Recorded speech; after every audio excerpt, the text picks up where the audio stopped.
And the third was a pathway to success, where they actually get a decent amount of economic growth, which they had in the some of the years between 2003 and 2007. They were growing quite fast. There were global companies coming in, and there was quite a good stock market. But I think that that's not the whole story. I think we have to talk about the worst case, which is we see the Taliban perhaps take over the country. We just have to think about it. Perhaps an Islamist takeover, perhaps a 1979 when the Shah of Iran collapsed. I mean, nobody predicted that in 1976, that the Shah would collapse. Or we could have something like what happened in Afghanistan in the 90s. So I would throw that in, although I don't think that's the likely scenario. I just want to wrap it up because I think we can get at some of these points in the Q&A. I think there is a leadership deficit in the civilian political establishment.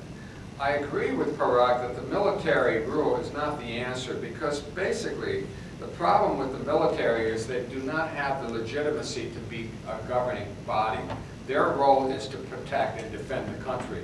When they get into politics, and especially when the military starts getting into business, buying land or taking over land, it creates a lot of frictions, and it's not a particularly good governance format. However, the secular political establishment is dominated by two main parties, both run as political fiefdoms by their respective leaders. I had an interesting discussion last night. I was at the Kuwaiti ambassador in London, and one of the guests there, we were there talking about the peace process under Obama, but one of the guests there was Ann Leslie. She's a 67-year-old writer for the Daily Mail, but more importantly, her father was the head of something called Burma Shell, which was the big oil company, and she grew up as a child in Karachi in that great colonial era. This is pre-entropy. But she told me a story, because they were in Karachi, this is where the Bhuttos lived. She told me a story about how Benazir would come, to their house, and what an utterly spoiled brat this woman was when she was a girl. And in fact, it got so bad that the butler had to say to Anne's mother that we cannot let this Benazir come. My point is this, that you get the sense that there have been basically two families running these two parties, the Nawaz Sharif and his brother, who's the governor of Punjab, and you have the Bhutto clan, now going into the third generation. I don't think that's a particularly healthy way to have a civilian system. So I think if we're going to get out of this back and forth from military rule to civilian rule to military rule, we've got to find a way for new parties to be created. I do think that new parties will be created, but they're not going to be the type of parties that the United States particularly likes. What you're seeing in Pakistan is a rapid urbanization of the country. You're seeing not only two huge cities, 10 million people in Lahore, there's more now, and then you have 16 million people in Karachi, but you also have these 5 or 6 cities that have 3 to 5 million people. You're seeing a burgeoning of media, very irresponsible media in many cases. They can say, and however extreme they want to be on the media. So I think the combination of urbanization, a free-for-all media is a good recipe, given all of the decay and the disenchantment with these 3 hostile poles that Parag mentioned.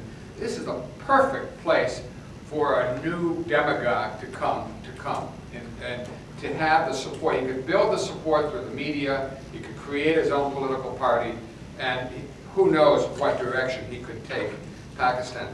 So, where do I think Pakistan is going? Well, look, again, I want to say that there's a really important security distinction between state decay, which Parag was talking about, and state collapse. Decay is happening now, and the state's response to the Taliban advances, and by and large the public's response, has been, at least until last week, quite muted. But collapse or worse, an Islamic theocracy and control of the nuclear materials is something else. Getting from one to the other requires quite a leap. I do think in the longer term, it is probable that Islamabad will tolerate strict Sharia law in the fringe areas where the Taliban are strong, in Fatah, which is along the Afghan border, the northwest frontier provinces like Swat, Baluchistan, and parts of the northern areas that we haven't even talked about, and even in the Pashtun neighborhoods of Karachi. You'll see Shariaization. I had a taxi driver in London this morning who took me to the airport who thought the Sharia law is going to come to the UK as well, in the British Muslim communities, where they pretty much are only British Muslims, that they will bring their own Sharia law. But that's kind of what you're going to see in Pakistan, these areas, these Pashtun areas in particular. We are likely to see the steady penetration of Islamism in Pakistan's cultural, educational, and political system. Pakistan is muddling rightward toward an Islamist nationalism that does not bode well for either its integration into the global economic system or its relations with the West and with the United States in particular. But the state is likely to hold overall, and I think the Army should be able to remain in full control over the nuclear arsenal. Thanks.